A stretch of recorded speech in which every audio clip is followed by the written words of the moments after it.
Welcome back to another episode of the Real Life Investing Podcast with Jason and Rachel Wagner. Hey, Rach, I think we're nailing it now. This is the Nook. The Nook, Welcome to the Nook. So we're starting the second episode of the Nook, and so we have a guest.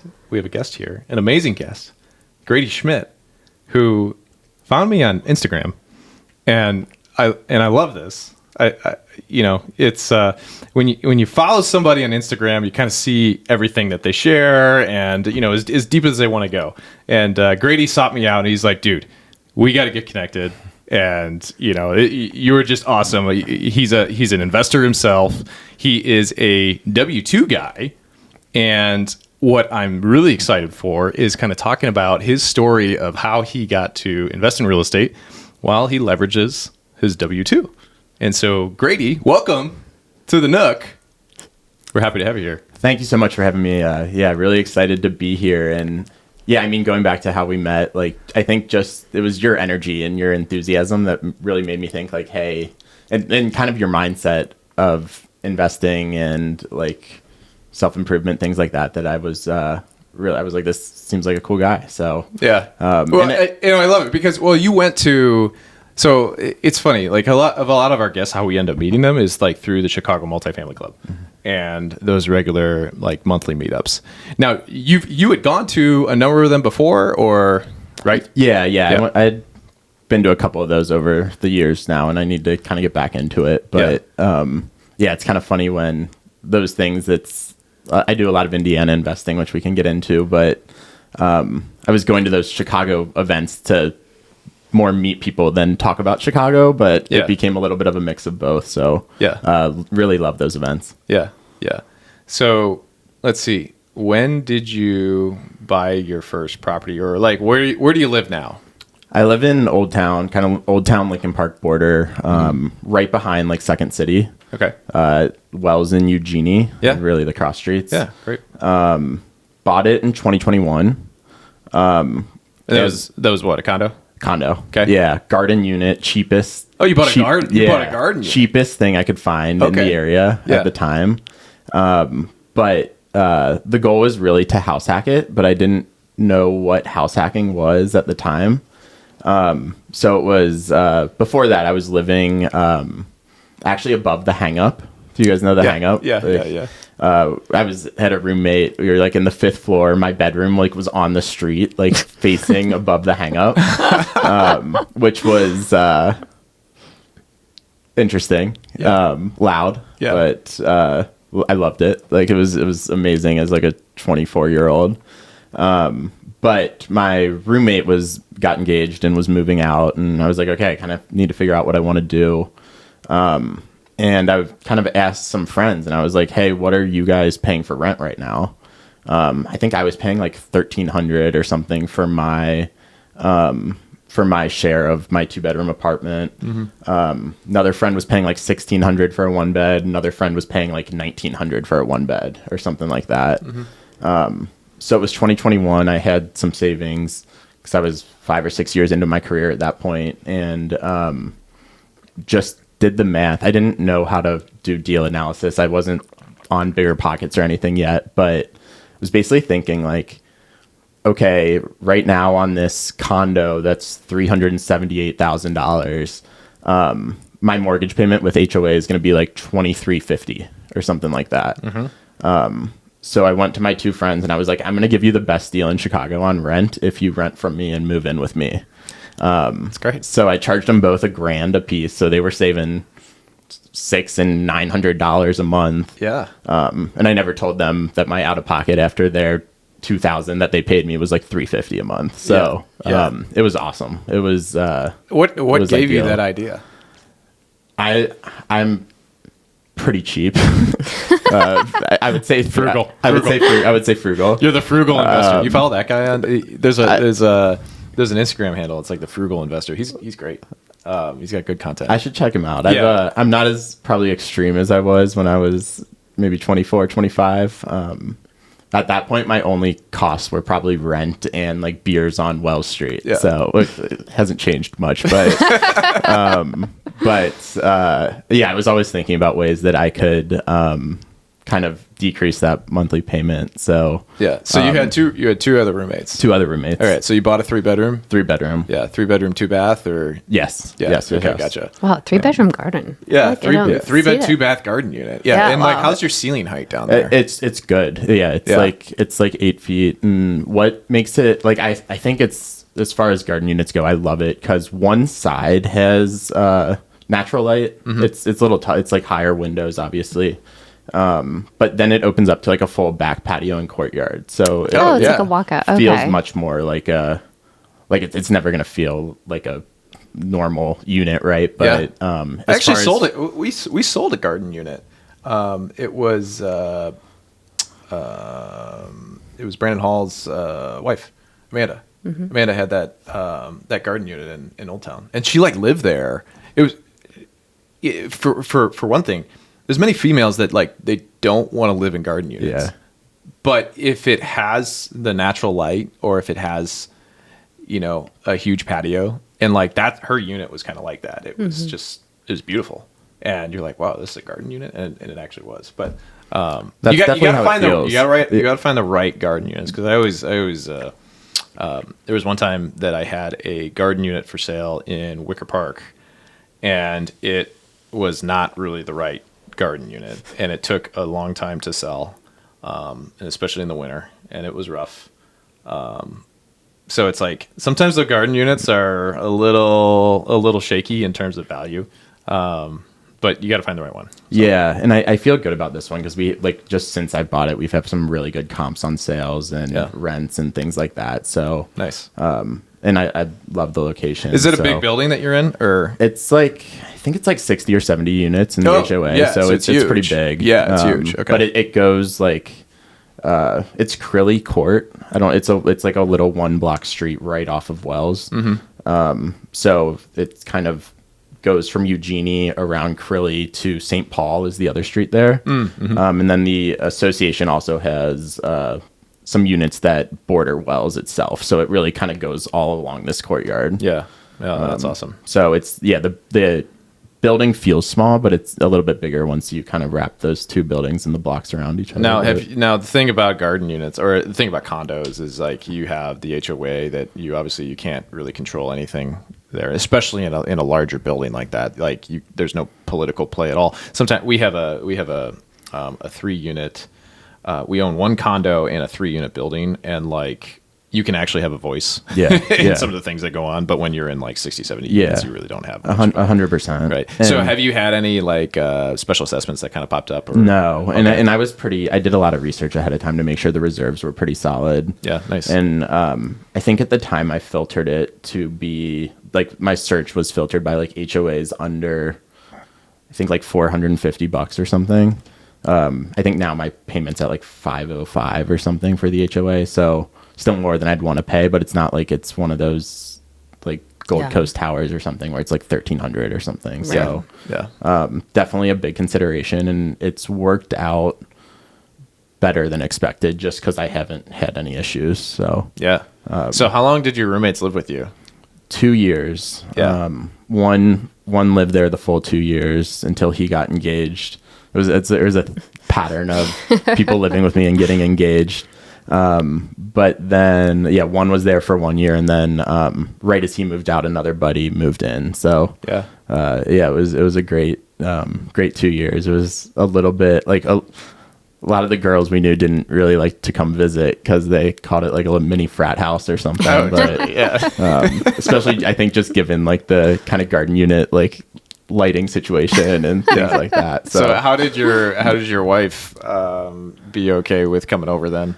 Yeah, she enjoyed it. She was new to Chicago, and I think was just happy to kind of be in the neighborhood. And she was living in Wrigleyville at the time, working at Lurie's. So nice. She really enjoyed the area, which I think helped a lot. Yeah, it was a bigger stretch to once the other buddy got engaged and it was empty. It was a bigger stretch to get her to move in. Why is that? Just because she was kind of looking at places, and then we decided like financially and kind of where we were in our relationship that it probably made sense for her to just move in. So the joke I make is that it crushed my ROI because I only had my I only had one roommate then, but it was a great decision. Yeah. So. Yeah. So was this your first property purchase? It was. Okay. It was. Okay. Cool. Yeah. But yeah, So- the ball started rolling maybe a little too fast from there. Yeah. So from that kind of like happenstance house hack deal, and then how'd you get, like, you talked about Bigger Pockets, how'd you get connected to Bigger Pockets, or how'd you hear about that? Or Yeah. and what year was that? That was right after I bought it, really. Okay, cool. I jumped in and Yeah. I was like, hey, this is really fun. Just having a property, and I'm sure doing what you guys do, kind of following like the Zestimates and stuff like that, which I know is fake data, but it makes me feel good. It's emotional support. That's Yeah. stuff just like watching my debt pay down month over month, things like that. And I also like I think they would get mad if I didn't say anything, but my parents also had a couple rentals growing up. Really? Okay. Which really kind of set the stage for that kind of being planted in my head, not immediately as much as I wish I had, but they had like 4 or 5 single family homes in Cincinnati as we were growing up, and self-managed while they both worked 2 full-time jobs. So a lot of our Saturdays, I say are because I have a twin brother too. You do? Yeah. Identical? No, thank okay. God. Well, we both say thank God, I think. But a lot of our Saturdays would be kind of going to these properties and my dad kind of unclogging drains or like replacing drywall, or he was very, very handy and could fix anything. So that means you are. It's funny because I am the opposite. Like I could not be, like, especially for someone that wants to be in real estate and is in real estate now, like I'm completely the other direction. Which is kind of funny. So your brother is the handy one? 100%. Yeah. 100%. So my mom was more the financial side, and my dad was more like the kind of fix it, like maintenance guy. And they made an amazing team. Like it was great to kind of see them as an example of doing that. But yeah, for all of those like Saturday mornings we spent, I just now I make it a point with any of my condo or anything. If I fix something, I like text my dad right away. So I replaced like the fill valve in my toilet like 2 weeks ago or something by myself. Yeah. And obviously by myself, right? Because it's the simplest thing of all time. Like it's very easy. But I was like texting him to brag about it just to mess with him a little bit, and he responded right away, and he was like, my biggest regret in life is that you didn't learn from me, like on those Saturdays we would spend. So I was like, I'm sorry. Like I think something in there like told me I either need to learn this stuff or I'm gonna have to figure out how to pay someone else to do it, and I chose the pay someone else to do it route. So it was really funny, and I guess he still thinks about that a lot. How we didn't pick up on any of his skills during that time, but you did pick up on the owning rentals, so there's 100%, that. Yeah. That's so it was kind of always in the back of my head. The kind of accidental condo hack was like a good kind of first step into it. But I think that was in May 2021, and then started looking in Indiana, just because I kind of wanted to diversify originally against the Chicago market. Like I didn't expect, when I bought this garden unit condo, I didn't expect prices to go do what they've done in Chicago. So I thought of Indiana as kind of a hedge a little bit to that. So you always just thought that like there was going to be a correction in Chicago, or not necessarily a correction, but I just didn't expect massive growth at the time, especially like in the more downtown market. And I didn't necessarily know enough about the surrounding areas to look there and kind of think about what that growth potential was. Well, and you kind of went through COVID a little bit. I was going to say, the timing. It was pretty much where you in saw there. the ghost town. Yeah. Exactly. You know, so yeah. I think that assumption makes sense, given I the can see timing, And I wasn't thinking about the things that I think of now that you preach, like the supply and things like that, just because it was such a weird time where, you didn't really know, like with work from home and stuff like that, like what was going to happen downtown. Yeah, now that I think about it, it's actually surprising you had friends that wanted to stay in the city and continue renting at that time, because a lot of people, like our rental we talk about all the time, like the Claremont one. Dude. Those college guys, they were gone. Not college, but right post-college guys. Yeah, they were young professionals, Young like first time, professionals, yeah. 1-2 years out of college. And we had this 4-bedroom, 2-bath that's in Wicker Park. It's at North Ave and Western. And that's in the condo that I was telling you. And, we did the whole Burr strategy on that, where we bought it, rehabbed it, rented it out. And when we rented it out, it like went like that. And there were like, I had multiple applications. And I was like, whoa, damn, like this is great. And then when COVID hit, the guys moved out, and I'm like, oh, it's going to be no problem. Don't worry. And nobody was there. Yeah. Nobody was there. We were renting it for $4,000. And then I'm like, I got to cut the price. And I cut the price down to like $3,200 or $3,000. Was it 4 guys in there before? Like, Yeah. Yeah. Yeah. So, I mean, so it was like $1,000 a head. Just as good of a deal in Chicago as what I had. Yeah. So. Yeah. So were you guys all working from home then during that? I was, another guy was not. Okay. And then the third guy was kind of in and out a little Okay. bit. So Yeah. Yeah. he was like sales on the road type of thing. So Okay. Yeah, interesting. So you and your wife still live in that condo now? we do. Yeah. Yeah. So it's been, 5 years since I bought it. And I think probably the best, outside of marrying my wife, probably the best decision I've made. Nice. Just because it kind of got me on that path of real estate. And I like that just- you put the marrying your wife as the first thing. Yeah, that's good. Good call. Good call. I think She'll appreciate she'll that. probably find this Yeah. find this Actually, somewhere. one of the big pieces of advice that I like to give is like, the whole reason our whole story started was because I married my wife. But the thing, I don't know if you know this, but like we got married in October of 2015. And then by March of the following year, so March of 2016, I left my job. And I'm like, so I went from like stable W-2 person to zero income. Actually, I would call it negative income because I would just, I went into like flipping houses and I didn't.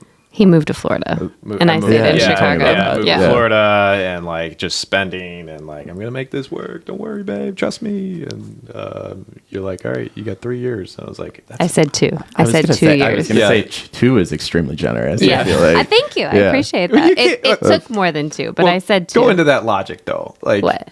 All right. So from a spouse speaking, right? Because, go into that logic. Why'd you give me 2 years? Or what would you say? Because at the time in my head, we were going to be married for a few years before we were going to start a family. So I had a timeline of like how I wanted things to progress. I wanted to buy a house. I wanted to have kids. So I was like, I can give you 2 years of us just being married and you figuring it out. But after that, we're going to have obligations that we're going to need to take care of. And Yeah. So Well, and you actually told me it was like your first year you're not going to make any money. Like that's first year you're not going to make any money. Second year you're going to split even. Third year you're going to start making money. Yeah. And it was kind of that way. Actually, it was. Kind of. You made money on your first flip. You lost it all on the second. Right. So And then it you went and out. then you pivoted. And then you pivoted. Lost it all. Lost more than it. Yeah, but lost that's it all all. right. So I mean, it's cool to be that, like, have that mindset and Yeah. be like, okay, we can probably keep things a little tighter at the beginning here and Yeah. know that it's going to pay off Yeah. in some way or Hope not. that it's gonna pay off. Yeah. That's Yeah. a good point. Now, Yeah. but Grady started with the house hack to begin with. Yeah, it's so, smart. So like That's he so much did smarter. he did what if I could go back and Yeah. do is that I would have immediately started the house hack. And now we bought a 4-unit building after I had gone through, those rehabs, basically the 3 rehabs that we did. Mm-hmm. And then we did the house hack thing. And that's when everything just totally changed. So he Yeah. started his whole thing just, his bank account is getting fatter just because he's spending a lot less money. And Yeah. he's got these other guys that are paying the rent. And so- do you have like a finance background or I do. You do. Yeah, Okay. Yeah. Okay. I work in finance and I was a finance econ major. in Okay. So college, okay. That makes sense. Yeah, Yeah. so he's a smart guy. Yeah. And then what do you want to say who you work for or? Yeah. I work at Google right now. So, So he's a really smart guy. Yeah. depends on the day, but it's a lot of like AI stuff and thinking about how you can apply that to like financial processes and things like that. So it's super cool. Yeah, we can talk about that more if you want. Yeah, as well, how do but you get a job at Google? And like it just seems hard. I think it was a little bit of a right place, right time thing, but I think it was also just I'm very conscious of what I'm trying to accomplish like in my job at a certain time. So like every year I kind of audit my job situation, both with like updating my resumes and then kind of thinking about like, okay, what's my story, or how do I not sell this, but how, like, what do I want to convey from what I'm doing at work right now, and how can I do what I'm doing at work to convey that story? So it's a little bit of a mixture. But after, I think it was 6 years into my career when I started interviewing at Google, maybe 5.5. But by that point, I had a pretty strong story of progression and kind of accelerating responsibility and working with like very techie people and things like that. So part of it was like right place, right time. They were hiring for a role in Chicago that was building out a new team that needed someone with exactly what I had been doing in my prior job. So that was right place, right time. But and then you just find that posting on LinkedIn or something. Yeah. Wow. Wow. Yeah. Which is pretty rare, I think, Yeah. these Yeah, days. I feel like Just- nobody gets a job just by like applying on the posting. Yeah, especially because those jobs get thousands of applicants, right? So Yeah. Yeah. So he's a really smart guy. Yeah. definitely. I mean, I think it was very lucky, very lucky. But I think it was a lot of it was kind of being conscious of that story and the progression, and then being able to spin that in interviews, resume, things like that. So That's a really smart exercise. I feel like anybody could benefit from understanding like your own progression and how to portray that, but then also how to turn it back around and make sure what you're doing at work can feed that story further. That's a really smart exercise. Yeah, totally. Yeah. and not necessarily something like you don't necessarily need to know what the story's gonna say, right? But like you need to be able to spin what you're doing and what you're spending 40 plus hours a week on into something that's going to be valuable. Yeah. So it's something I take very seriously and think a lot about. So Yeah, it's good. I think that, and I've continued to do that since Google too, to make sure that the puzzle piece that kind of careers become are continues, the puzzles continue to fit together, but I'm also not just working on the same puzzle piece, so Can I ask you, Yeah. what AI do you use? I try them all. But what do you favor? I use Gemini all day, every day at work. Yeah, so you probably have to. Yeah. So just to differentiate and make sure I kind of stay on top of all of them, I use mostly Claude outside of work. Claude, these days. really? Yeah. Yeah, interesting. So I feel like and I think I was using ChatGPT for a long time, switched to Claude probably 3 or 4 months ago now. And I've like it a lot better for like technical things, especially like coding, things like that.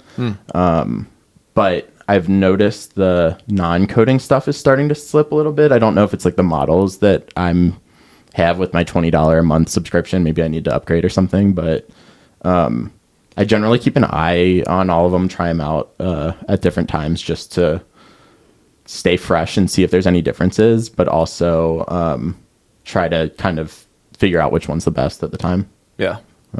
Yeah. So I spend a lot of time on it. Like your day to day is kind of like in the AI world. It's become that. Yeah. Really? Obviously didn't sign up for that 4 years ago when I took the job, but it's become kind of how can we apply. Like I sit on a central finance team. That's really like a process improvement team.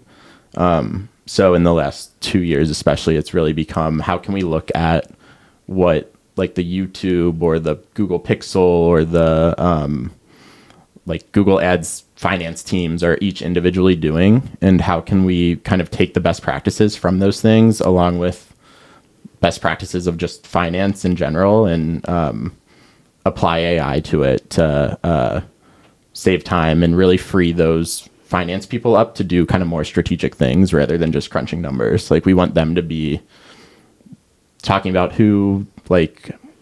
how Google should be doing their Super Bowl ads or something like that, instead of like just being like, oh, your Super Bowl ad will cost this much. So Yeah, this is so it's crazy. cool. I feel like you're starting financial analyst positions are going to start totally going by the wayside. I mean, that's what I was, right? I feel like analyst. you and all your friends were all financial analysts when you first graduated. Yeah, and like all I did was I'd sit in spreadsheets and I would create PowerPoint presentations, and then somebody else would go present them. Yeah. So I was. Because it's like kind of the goal is to get those people out of doing that type of work and more.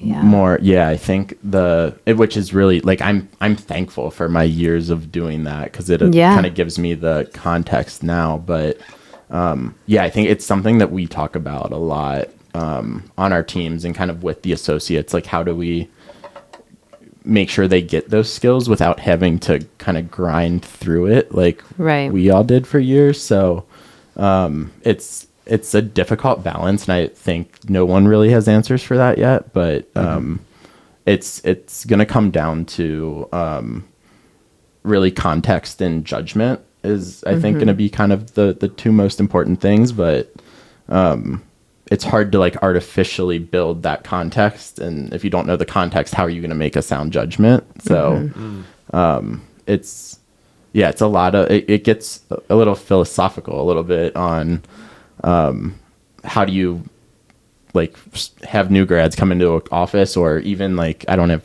kids, but how do you make sure your kids are prepared for whatever the world is going to be in the next 2 to 5 to 10 to 20 to 30 years. So again, a lot of stuff I think about a lot. Like, do you think that a lot of these jobs, I mean, everyone keeps saying that the apocalypse is coming, like the job apocalypse is coming, AI is going to take all your jobs, and like, is that what you're kind of seeing? No, I don't think so. I think there's reason to be concerned. But I think it really comes back to, like, once again, I don't want to get too overly like thoughtful on what people are doing, but I think everyone right now has to take that step back and audit themselves to be like, okay, where in my job do I know the context, or do I not know the context? Like, if I don't know the context, like, you got to learn the context, I think. And then secondly, it's more like, where in my job am I providing judgment? Because if you're not providing judgment, it's like, okay, you need to kind of elevate yourself from that context to start providing a judgment and having a point of view on what you're doing here. Because that's maybe short term, but definitely long term going to be where people still hold their value and provide something the AI can't provide. Yeah.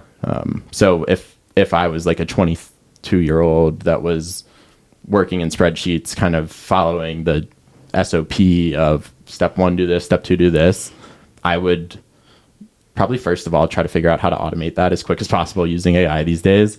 But then secondly, spend some more time thinking about, like, okay, what is this process doing? And what's the end goal here? And do we even need to do this like we're doing it today?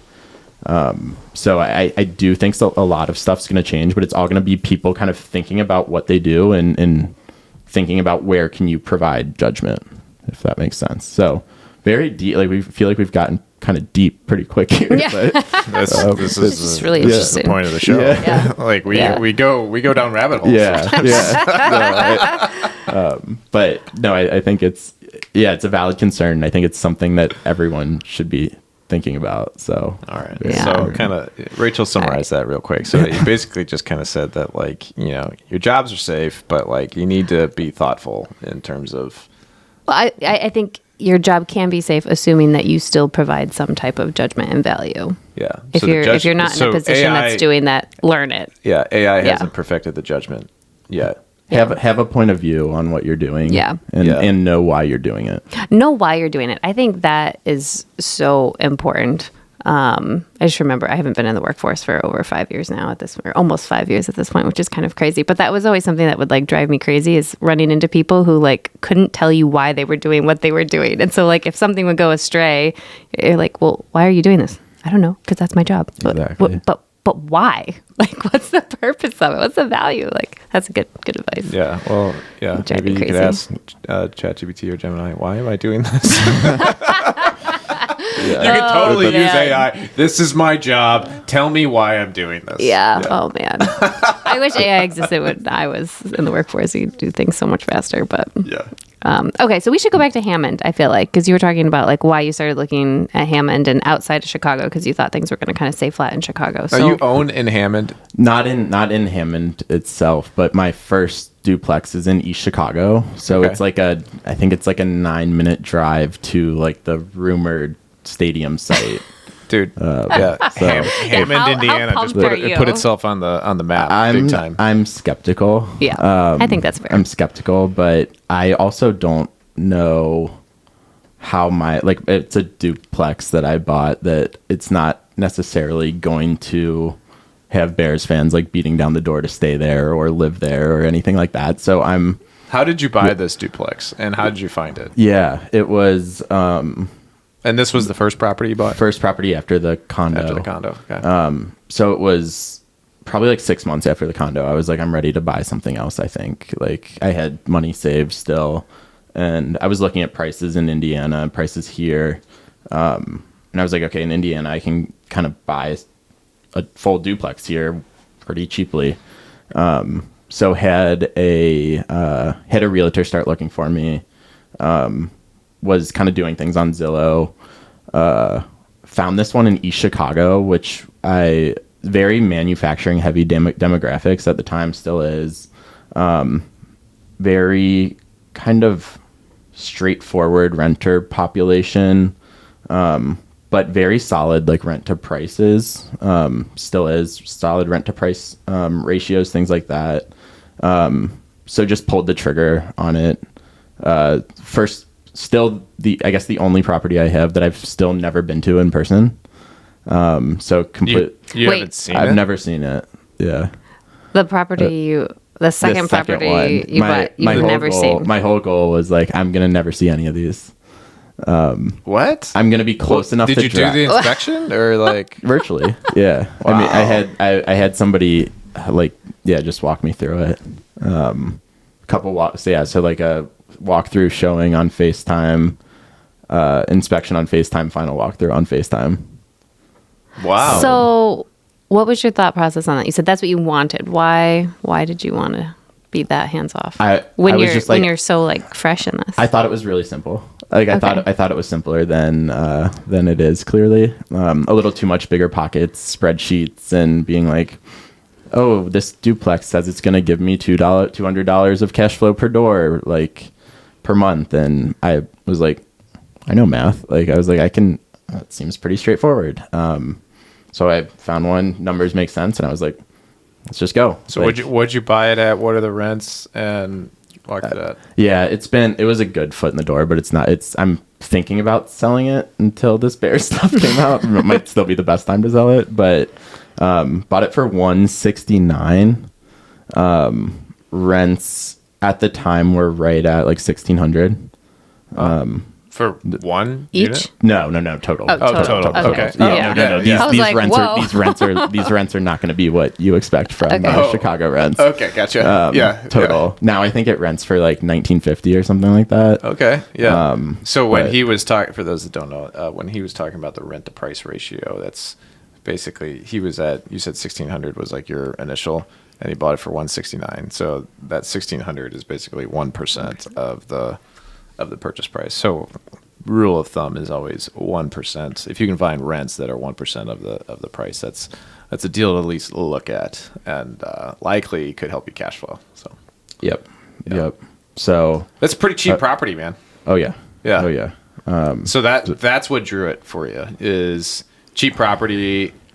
How much money did you have to put down for that? Because you did 25%. I did 25% down. You had to do 25%. Yeah. What's the math on that? You know math. It was like basically like 45 or something like that after closing and stuff like that. Yeah, sweet. All right. So that one. And so did you make your $200 a month?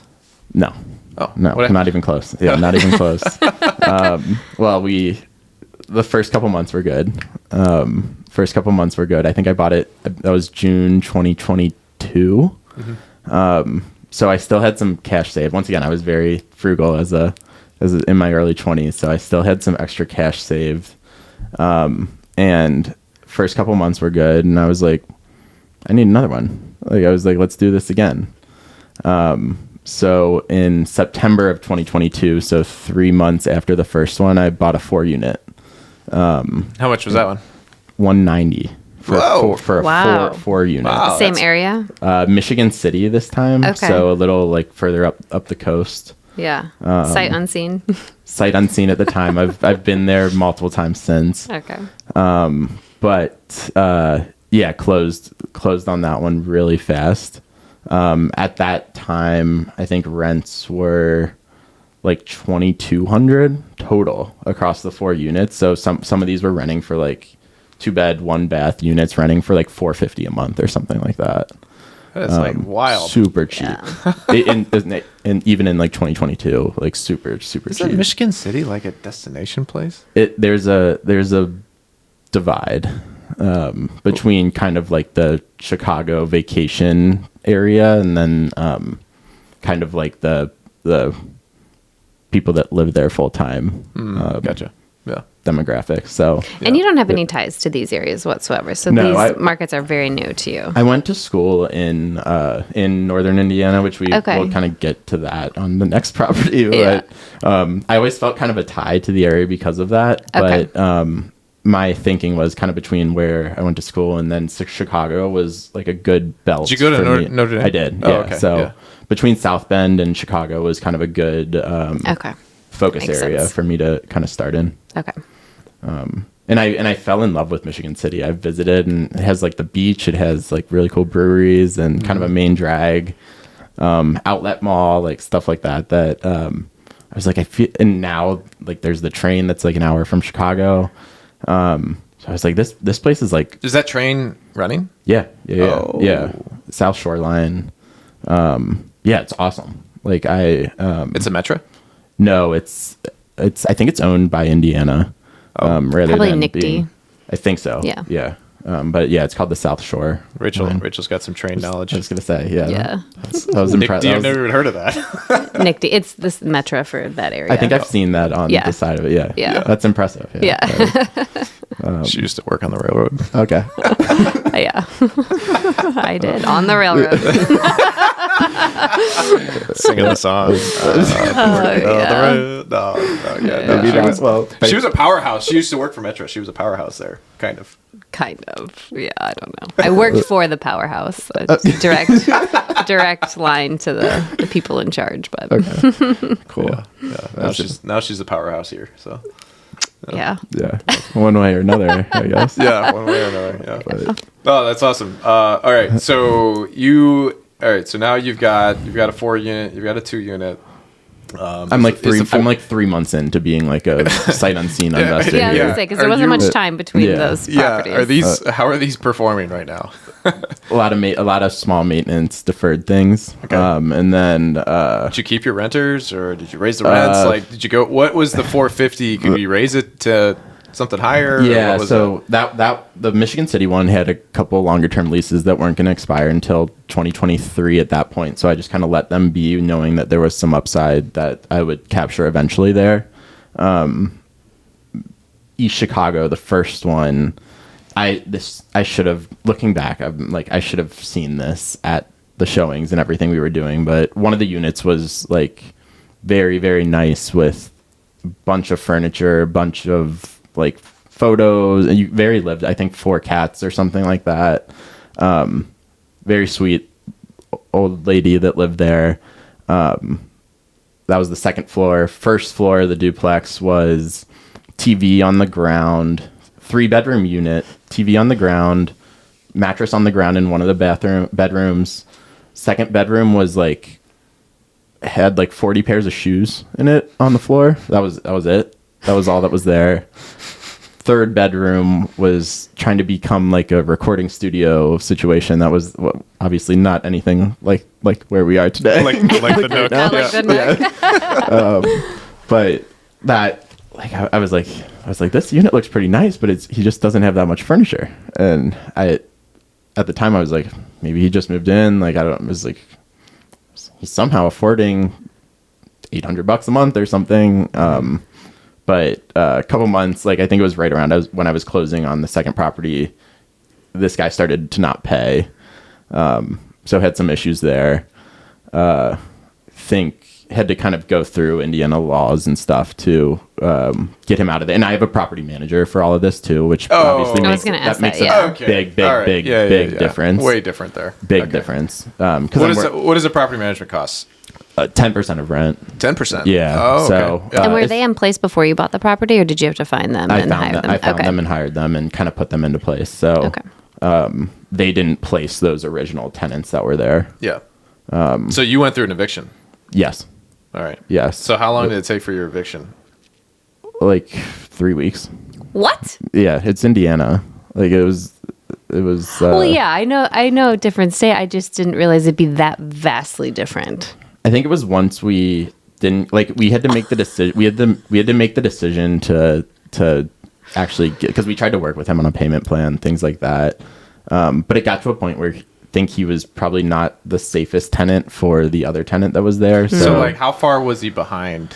Like when you decided to file the suit? I had to look back at like my P&L to think about, because I knew that question was going to come up. He was like 3 months behind. Okay. All right. When you started the eviction process, or do you think when that we there's started. Is there something in that Indiana law that says like for example, rent's due on the 1st, it's late on the 5th, or if you receive it after the 5th, that's just how it's done in Illinois, in Chicago at least. But then for example, I've had people that they get it, they're like, hey, sorry, we're gonna be late, but we'll get it to you by the 15th or whatever, and then they pay by the 15th and it works. So is there at what point are you filing that suit? I literally I left it in the hands of the property manager. I was like I can withstand not getting $800 from this guy if for 2 months if we think there's a path forward here. And then they got to the point where it's we recommend moving forward with the process. Gotcha. Here. Yeah, because he's not working with them. And causing some issues with the other tenant, things like that. Gotcha. So I think I still haven't been to this property obviously, but yeah, I think the sheriffs came to get him out, and he I think was naked or something, and running around the outside of the building saying that he had monkeypox and they couldn't come in. What? And was trying to figure out a way to just stay in the house, I guess. But they got him out, and they weren't sure if there was a mental situation going on, but I forgot about monkeypox. Yeah, it's it bring me back in time now. Yeah. So I think they checked to see if there was mental situation. Does this guy need help? And it was all just an elaborate act. They found out that he was just acting. Was he originally from Chicago? So he thought it was going to work there. Yeah, maybe. Maybe, but that's funny.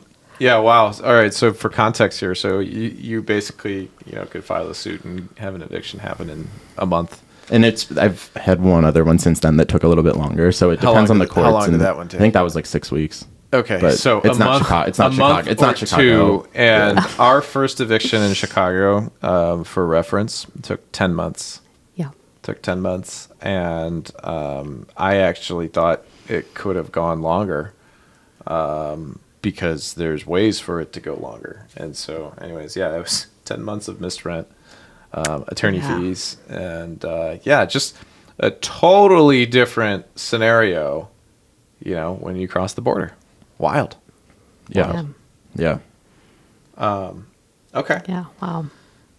Let's see. All right. So you got the cracks are starting to show. Yeah. The cracks are showing in the portfolio here. Yeah. Are they fixed? So were you getting nervous? Not really, because I made sure. I've intentionally been pretty risk averse, which compared to what my parents do, they think I'm crazy and super, super risky. But that's interesting because they own property. So why did they think that? Because they were they were all kind of self-managing everything. It was all neighborhoods they were very familiar with, tenants they were very familiar with, people they got to know, things like that. So me buying something sight unseen was just stupid. In an area you don't know as well. And okay. Yeah. But I was intentionally pretty risk averse because I was putting 25% down. I was making sure I wasn't putting the last of my savings into these properties. So I always had a buffer there. So never really got that nervous, but I was like, at certain points, I was like, was this just a dumb like experiment that I should stop doing? Like, it wasn't necessarily like, oh, this is gonna ruin me financially. It was more like, was I just dumb? So, But we already know you're not dumb because you work for Google. well, so. was this a dumb idea? Yeah, I Yeah. don't know, but I don't know. But yeah, definitely have had those second thoughts. So over the essentially, time. like, all right. I mean, would you go back in time and change what you did? No. Oh, No, okay. No. No. So after the eviction, you got a new tenant. Got I'm a new assuming, tenant, yeah. and probably raised rent. Raised rent. Yeah. Yeah. Both at that time, though, kind of 2025 or 2023 at this point, both roofs went out. So I have a I have a little bit of trauma with roofing and things like that. Did you get the insurance to cover it? No. Okay. I was like, I can handle this, but it was just both like boom, boom, back to back. So things that, just the most basic things that. Was there like a storm need to that ask. happened, or like what No, happened? just both old, really, really old. Oh. Really, really old. And then started leaking. Stuff that I just didn't plan for and didn't know any better and didn't have the best agent at the time to like guide me through it. Gotcha. So How old are properties in that area? they're like 1900s. Like, 1900s. yeah. Oh, like that's early. old. Like, yeah, That's old. Oh, yeah. Old. That's Yeah. That's Chicago houses. Yeah. Yeah, so Yeah. I was curious. Yeah. No, Okay. they're old. So yeah, just like dumb things, but all of the eviction, roof one, roof two, like all those things. Like I feel like I was just learning and trying to keep going and pushing through. So it like the bigger pocket stuff was all a lie of, oh, your spreadsheet says $200 a month, and if you put aside 10% for CapEx, like that'll cover it. Stuff like that was just not it. And the amount of time that it took to stabilize and start making money on these was which it was my fault due to the condition and the price of these properties that I bought in a way. But that narrative of like, hey, you're going to cash flow immediately was not my case at all. Yeah. Well, once you start throwing roofs in there, like that, 100%. that Yeah. eliminates. Yeah. So it's, I guess, so when I have a capital expenditure item like that, I don't throw it into my cash flow calculation. Yeah, that's because fair. I throw it into more of the investment. Yeah. It's like You can depreciate it, yeah. That's the money that I have invested in this project. Now I need an extra 10 grand. Actually, today, for example, I just found out that one of the AC condensers needs to be replaced. It's only 10 years old. And I'm like, all right, how much is it going to be? I'm thinking it's going to be like $2,500. He's like, no, $4,300. I'm like, wow, that's a lot more than I thought. And so, like, when you have that, and you're like, oh, wow, there goes $4,300 worth of cash flow. Yeah. You know, but you can't look at it like that because you got to look at it like, oh, okay, it's $4,300 that I need to put back into the property, because really the cash flow still comes from like the standard repairs and like, you know, a lot of the regular maintenance items. So the moment you start want to throw in your capital expenditures into your cash flow, you're gonna like hate yourself. You're gonna be like, I bought the stupidest deal ever. Yeah, you know, yeah. but it's just not how it is. You just got to increase your denominator button. Yeah. But denominator number. So you don't. Did you follow me there? Yes. Okay. Yeah. Yeah. Okay. Yeah. Yeah. All right. But yeah, you feel it. You feel it either way. You feel. Well, that's Yeah. But right. But yeah, Okay. so at that point, kind of middle of 2023, I guess I was like, maybe I wasn't as smart as I thought I was, which I was obviously not. So kind of let them ride. Small maintenance items came up every now and then. Still, I think I switched to Google in 2022, so things were still going pretty well career-wise. 2024, I started getting the bug. I was like, okay, I'm ready for another one. And bought a 3-unit now in South Bend, Indiana in like 2024. Okay. So that one was kind of outside of the territory of my original property manager, so I had to get a second property manager. So now you have 9 units 9 units plus the condo. Yes. Yep. Yep. Okay. Cool. And were you dating your wife at the time?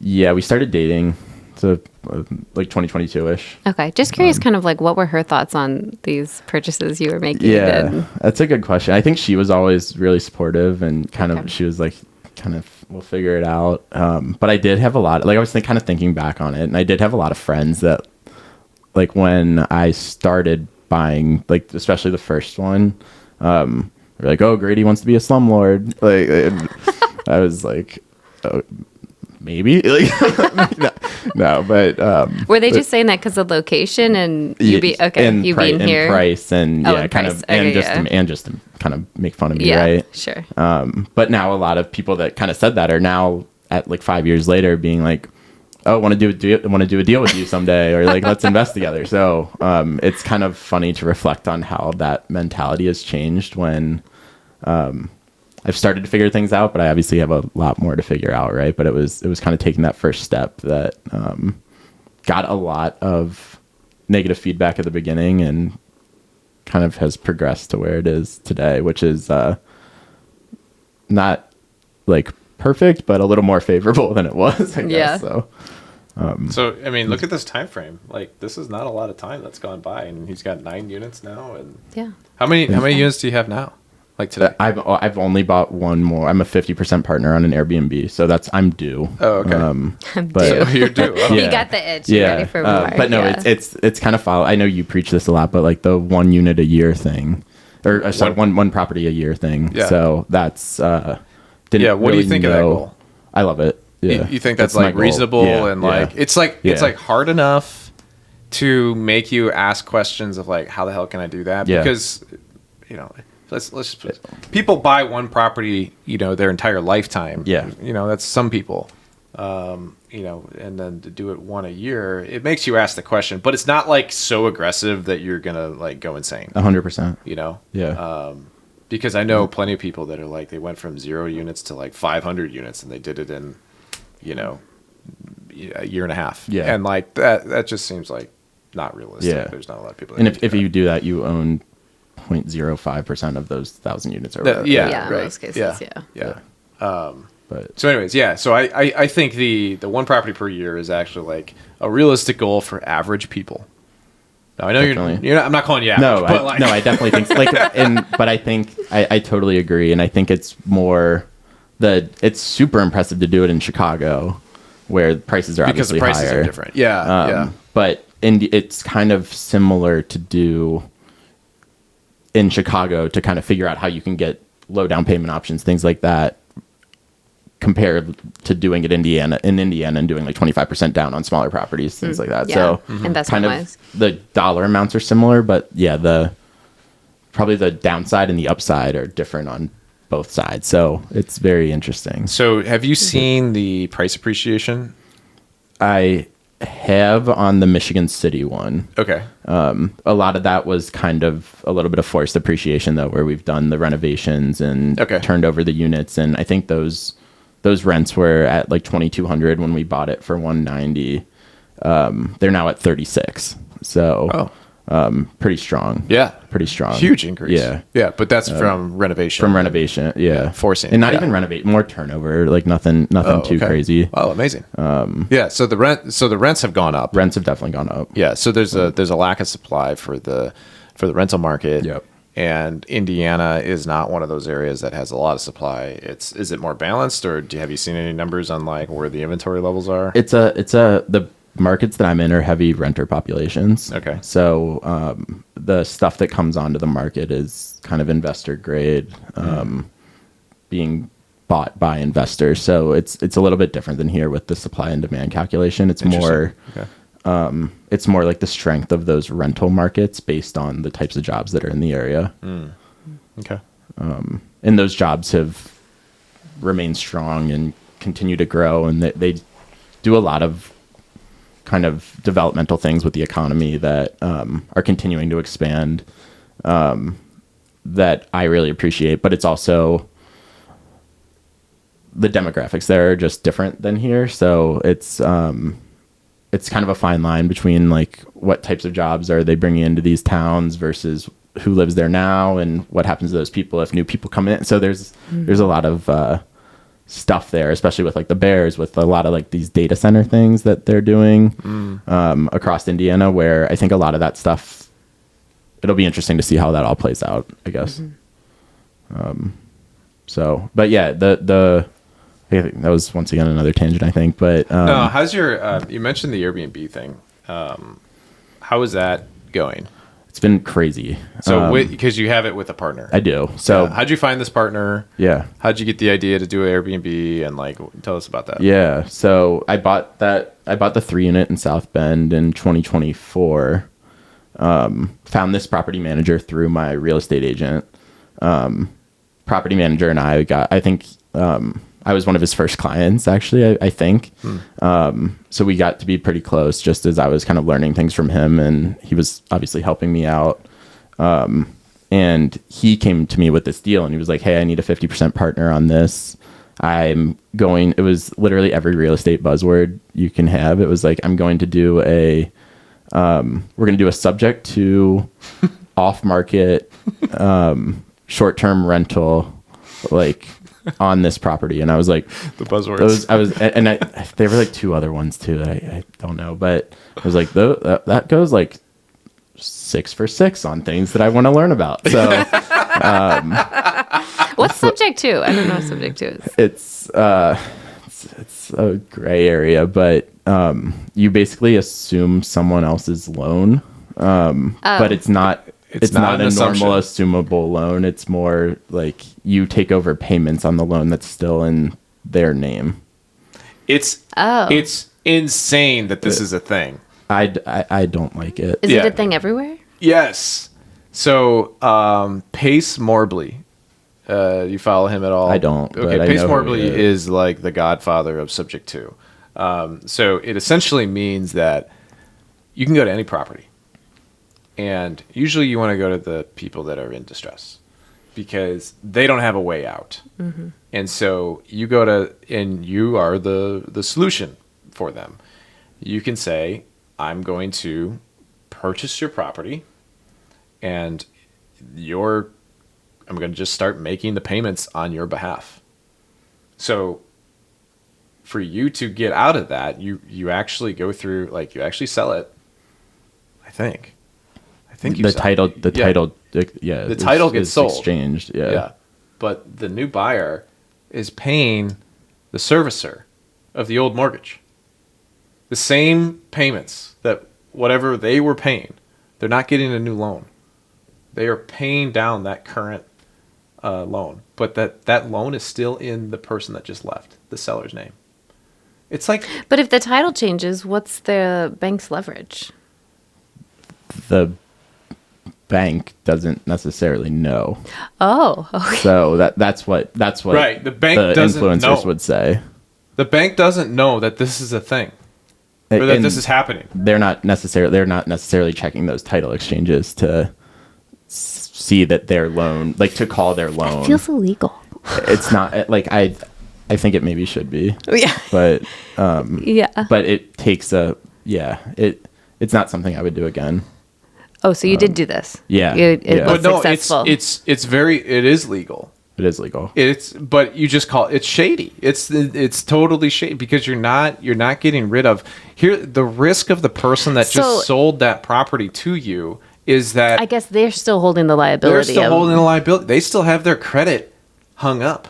And if that buyer doesn't pay it, technically I think in the contracts it's like, oh, if I don't pay the mortgage, well then you can just take the property back. And so that there's like a clause there that if the buyer doesn't pay it, then you could just take the property back. But like, what happens if you can't just take the property back? Like, I don't have the means to take the property back. And then you're still on the hook for the payments. Right. Like, and then you're getting your credit totally destroyed. You know what I mean? It's like it's a very odd thing. So it's not something I like at all, and not like this situation was something where my property manager had a contractor who was his mother passed away and they needed something to do with this house, and he wasn't going to be able to afford the payments on his own, and wasn't looking to buy a new house or anything like that. So because of that close relationship that the property manager had with the contractor, he kind of walked him through everything and was like, hey, this is what we're going to do. Like, we're very close. Like, we're going to make sure we do what's best for you here, but we're also going to take your 4.5% loan. So So that's what you guys are doing right now. Yeah. Is that you still are you're Yeah. making payments on that old loan. Yeah. So we gave them the loan had like 30 grand left on it. Okay. At like 4.5%. We gave the son who inherited this house like 50 grand cash. Yeah. So you basically said, "I'll buy the house from you for 50 grand," and you gave him cash, and we'll assume your we're 30 grand loan. going to pay off your. Yep. Yeah. So Yep. here's your equity. Yep. How much is the property worth? It's hard to say, but I mean, I probably 130. But we've probably put like 30 grand into it. So like when you first bought it, do you think you bought it at like fair market value? No, you probably got it. It wasn't. It'd probably be worth. It probably would have been worth like 95 or 100 versus 95, the 80, yeah. 80 that we were all in for. So it's not like it was worth 180 or something right off the bat. Yeah. Like we 50 was a lot, like a pretty good number a fair number to give him. Yeah. It felt like. Yeah. Yeah. So you gave him 50 and said we're going to pay off your 30 30,000. grand because he had no way to pay that Debt. off. He needed the cash for the house. Okay. No one was living in the house. Okay. And yeah, it's very like I don't like it. Yeah. So again, that's the situation is that you're just when you go to a seller like that, you're basically just saying, here's how much of your equity I'm going to give you right now. And you don't do anything with your loan. That's not going to get paid off. We're just going to start making the payments. Now, what happens if that loan is behind? We had to catch it up. You had to catch it up. So Yeah, it was that's some of the stuff that the Instagram people aren't going to tell you is like the loan was behind Because that's essentially a down payment, right? So like if you're behind, a year's worth of payments or something. Yeah. And that's what this one was. Like we had to write a check to the bank for $6,000 because he never told us that he was $6,000 in the hole for it. Yeah. So what does this transaction look like? Like it's not in any way going to look like. Do you have a real estate attorney that's on this deal? There's no attorneys in Illinois or in Indiana. That's an Illinois thing. Oh yeah. Okay. So it just went straight to the title company and they signed it over. It's just a transfer. Yeah. Basically. Yeah. So then once the property was in our name, and I'm saying we, but it was a lot my partner doing this because he had done this before, trying to like track down the bank to give us statements and things like that, but it was still in like the deceased mother's name. So once we were able to get that, we were able to figure out like, hey, this property is like, or the loan is $6,000 behind. Yeah. And we basically have to write a check for it. Oh, So okay. Because the son didn't have those statements. didn't have those statements. Yeah. Didn't probably know what the loan payment was, things like that. Yeah. And hadn't been paying it since the mom had passed. Oh, yeah. So that's another. So you can see how that could be a very common situation. Mm-hmm. You see how that, Yeah. And that's where like I wouldn't do it again, but this was a rare example where this guy needed the help. Yeah. Why do you say that you wouldn't do it again? I mean, it's legal. It's not like you did something illegal. Too many moving pieces. Okay. Like too many moving pieces trying to get into. It's just too complex. Yeah. Hey, we can make this a lot simpler by just not doing that. Yeah. There's not like we got a good deal on this, and the Airbnb's been crushing it, which is awesome. But Really? At least from a vacancy wise, but there's been a lot of expenses too. But I wouldn't necessarily do it again just because there's easier ways to do things while I have a full-time job, and like I wouldn't do this on my own. Mm-hmm. But It's too much effort. yeah. Yeah, the amount of effort. Yeah, especially as a full-time employee, the amount of effort that you need to put into an off-market deal is like a lot. Yeah. But yeah, so I've like from this, all my buzzwords, like I learned even more than I expected to learn when the whole goal of going into it was the learning experience. So Yeah. it's been crazy, but that was the last one I bought, and I've like I have 50 partner on it. So 10 and a half units. But that was January 2025. So definitely due for another one. Now, would you buy in Chicago, or are you just going to be straight Indiana investor? My plan, like I've started looking at things in Chicago, but it would only be for like a low down payment house hack that I think I would try to do an appreciation play on, similar to what you guys have done really well on. Yeah. Appreciation's never been my goal or my strategy, so it would take a lot to kind of And why not? Mostly just because I feel like I shouldn't bank on it, just because I like from where I started with feeling uneasy about the Chicago market to not knowing what's going to happen politically tomorrow. Like I feel like it's never been something I've tried for, but like when you look at the fundamentals, like I know you do, like it starts to change my mind a little bit, and it's like, okay, maybe a 4-unit somewhat even in like Lakeview or something would make sense. So definitely something I think about more these days. And I think that shift really happened for me because I thought the same way as you, because well, the bigger pockets thing is like, you don't bank on appreciation. Yeah. You calculate everything based off of cash flow. Yeah. But when rates rose, cash flow disappeared. Yeah. In a lot of places. And so it's like, well, you can't make any deal work. So are you really supposed to just be on the sidelines while we have rates that are in the 6s and 7s? Like, is that a thing? I mean, maybe. But at the same time, if you're still young and you're still trying to build something, what are the other components of real estate? And I didn't start learning that until I saw it with the market itself. And it was like, oh, the property that we bought a few years ago is worth so much more because Zillow says it's worth so much more. And then actually my neighbor's house that is a comp just sold in that same range. Yeah. And like, oh shit. Like that's appreciation. That's the wealth building. That's how real. people get really rich in real estate. It's not necessarily your cash flow. Yeah. And that is when, when the rates rose, that's when I started recognizing that, the cash on cash return numbers are like, that's there to help support the property while it appreciates. You know what I mean? So it almost became like secondary to me. Yeah. It's still my qualifying metric. I still want it to cash flow a little bit, but it doesn't. I mean, we can't get the numbers that we were getting when we had low rates. And so what I look at is like, if I can buy very expensive properties in Chicago because I know that there's no inventory and that the demand is still there for it, that property is going to be worth so much more in 5 years. And when it's on when it's worth a lot, if it's worth $1 million today, and these $1 million properties have been appreciating between 5 and 10% every year, you get $1 million property that appreciates 10%. All of a sudden, it's worth 1.1. And you just made 100. You made 100 grand, like a full-time job, right? Yeah. You just made your salary in 1 year by buying something like that. That blew my mind, and that's like what the Chicago market like offers right now.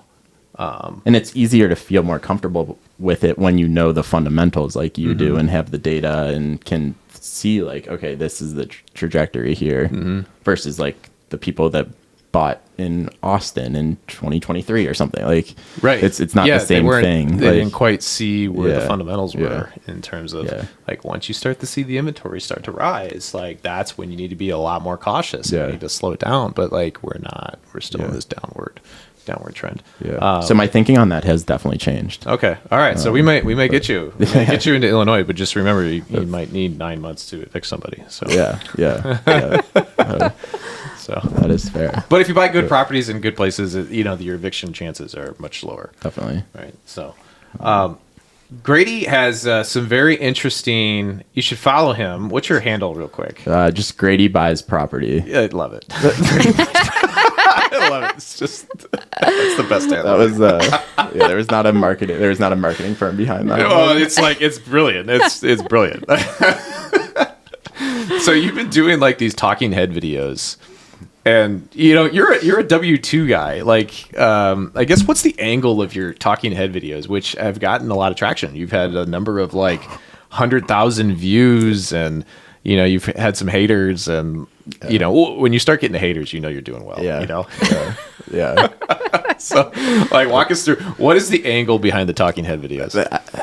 I don't know. A little bit of a combination of things, I guess, where I want to network and meet new people and kind of expand the people I know doing real estate, just because it's not something that a lot of my friends are doing right now. Similar to how we met, like I was like, I think I can get an even bigger reach here if I start to put myself out there a little bit. Secondly, it was a little bit of like a creative outlet where I'm kind of looking at things on there, just seeing things in the world, and I'm like, I think there's like an observation here that maybe could be shared to see what other people think and if they're thinking like me. But third, and the main reason I do it is it makes me super uncomfortable.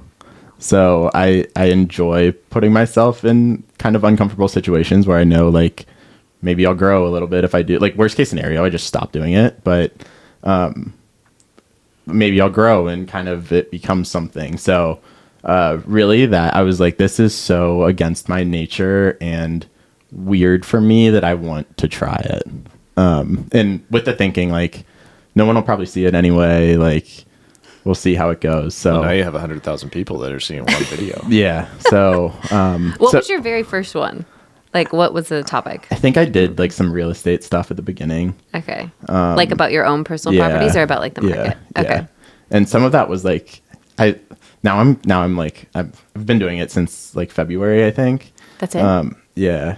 Yeah, not very long. It's very new. Okay. I had the account for a while, but then I started posting in like January or February, I think. But everything was about me. Like I was like, my property did this, or like I did this on this property, and now I've like learned of like the algorithm does not like when I talk about myself. Like people don't like that. So I started like mixing some other stuff in, like not just real estate, but some like working career stuff, and then some like Chicago, like complaining about prices of beer, which is like right down, like that's just stuff I talk about like in my free time. That was the one that got like 400,000 views. No, right? so the one that got the most views was I think the hook or the tagline was like Gen Z treats work like a college group project. Oh.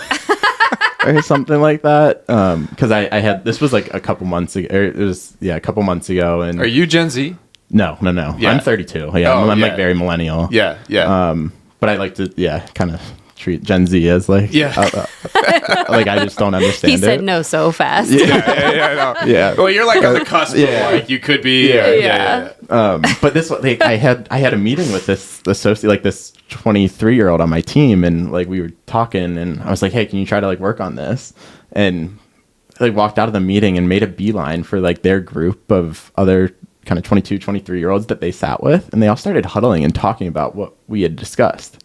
And I was like, that's the most bizarre thing I've ever seen in my life. Like, I was like, there's probably some type of observation there that must resonate with other people, the way that it just blew my mind that they started huddling and talking about this basic responsibility that I just asked if this person could help me with.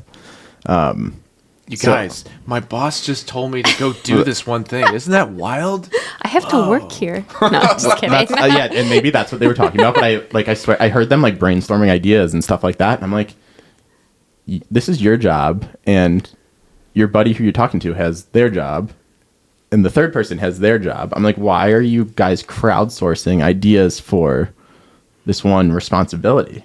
Yeah, and it's interesting. It made no sense to me. And that was kind of my tone in the video. I was like, I don't know if this is like super dumb and going to set them back years in their career development because they don't think for themselves, or if this is brilliant because they're going to get more done and be more efficient and learn from each other. So it's still like the video, like I think it, like it gets likes every couple minutes still, like it's still popping through the algorithm. I think it'll probably hit 1 million views in like a couple weeks or something, just if it stays on this pace that it's been on for like 3 months now. But I think it's at like 960,000 or something. So That's awesome. it's insane. Yeah. So I don't know, totally not intentional. Yeah. But then I started to kind of get like a. So does that give you the bug? Like, I want to keep going because you got a little glimpse of success there. Yeah. So then I was like, maybe I'll be a little more like controversial on some. So the second one that has like 400,000 views now is I called Michigan City, Indiana, Chicago's hottest suburb or something like that, which was obviously like, has like hundreds of comments of people being like, Indiana is not a Chicago suburb. And I'm like, that was the point. Like that was like, you didn't get the joke there, but it was pretty funny. Listen to that one, like that, the first one gets like a lot of views with people like sharing it with each other and probably their little buddy of coworkers, but the second one got like all of the people like attacking, and it was, but also I got like 400 followers from that video or something. So That's so funny. It's really funny. And I've started doing like Cincinnati Reds stuff because I'm a big Cincinnati Reds fan. You have this thing like you're gonna own That's this. that's kind of like the tagline, the bio of my account. I was like, my life goal is to like own the Cincinnati Reds someday. So I think this might have even been before the Gen Z video, but I did a video saying like, hey, this is how I'm gonna buy the Cincinnati Reds, and then that got like, I think it was like 6,000 or 7,000 views, which was like mind blowing to me that 7,000 people. How are you gonna buy the Cincinnati Reds? Basically the premise was like just upskill as fast as possible while working a W-2 job, build real estate on the side, and then kind of take these shots at like ventures or companies or side hustles, kind of while working, but then also getting to a point where where real estate can sustain you, and then focus all my time on kind of these ventures, ideas, things like that. So yeah, and one of those might hit someday. And then you would have enough. How much money do you need to buy the Reds? Like $2 billion or something. So yeah. So Grady wants to be a billionaire. Right? We have a future billionaire in the Nook here. It helps for like the tagline a little bit more than it does in practice, but but I said this video, so I did this video, so then it got a lot of views. So I was like, maybe I should lean into this. So then I actually have like I've watched the Reds every single night, and it's awful. Like the only I'm so glad you guys had me doing this today, because I was driven up to Milwaukee to see them get swept today at 1 p.m. So I'm glad I'm not going to make it. But I like can't I'm like an addict. But I have like a notes app on my phone, notes like section on my phone where it's like ideas for when I own the Reds. So I took like 5 of these ideas, and I was like, so many of you guys were interested in me buying the Cincinnati Reds. Like, here's my top 5 ideas or something like that. And it was just like the wildest ideas I could think of. Like, and people loved it. It was, what was one of them? I think like beer prices go down $1 for every home run or something like that. Like, sleeveless jerseys, like all kinds of like, sleeveless jerseys. It was bringing like the Savannah Bananas to Cincinnati. a little bit. But like that one, I think some people from like middle school started following me, and I'm like, that's not what I wanted from this. Yeah. So is this your main like social media Instagram account, or did you create something separate to do this? I did a separate one. Yeah. Okay. Yeah. So I have a main Instagram account that has 0 lifetime posts. It has like 150 followers or something. Yeah. Your core. I've never. Yeah. So that's funny. Brand new, very out of my wheelhouse, but that was kind of the point. Grady buys properties. Yeah. I love it, man. I think it's great. Yeah. I love how you just said, like, I'm just putting myself out there, making myself uncomfortable. And, now you're coming on a podcast, and you're just, I'm sure this was uncomfortable for you, right? You've never done this before. Yeah, that's the point. Yeah. So, and I know good life lessons. Yeah, I appreciate, just getting to talk and learn from you guys too. So I want to ask you, because you and I align on the Zillow versus Compass thing. Yeah. All right. Can you walk us through what that whole thing is?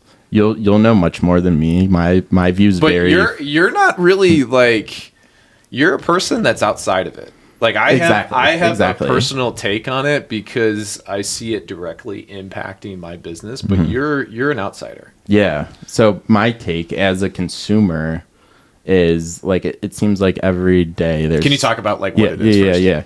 So the Zillow versus like Compass thing is Compass has their private listings. They Zillow wants control of all the data. Like you'll be able to do a better job of it, but Zillow wants all the data. So once Compass had private listings and wouldn't give their listings to Zillow, Compass pulled everything, and then Illinois said, let's pull everything off of Zillow and give it to Compass. I don't know. That's basically it, right? Like, yeah. So essentially, Compass is a brokerage, is a real estate brokerage that is run by this guy Robert Refkin, and he has really like just entered the real estate space and become like a leader in the industry, just within the last like 4 or 5 years. And Compass has gone out and purchased almost everybody in like the Chicago market. So they own At Properties, which was the number 1 brokerage in Chicago, like by a mile, like in the amount of transactions that they did. So they went and bought At Properties. They bought I think they bought Jamerson Sotheby's. They bought Century 21. And then they bought somebody else. So anyways, they've turned this into a, they were kind of like the rising star of Chicago. Now they're the behemoth, and they have monopolized by buying all of these agencies. And so their whole plan is to, well, we know there's a low inventory market, low inventory environment. And the biggest thing right now when it comes to buying real estate is just, it's hard. The difficulty level is like off the charts in terms of how to buy.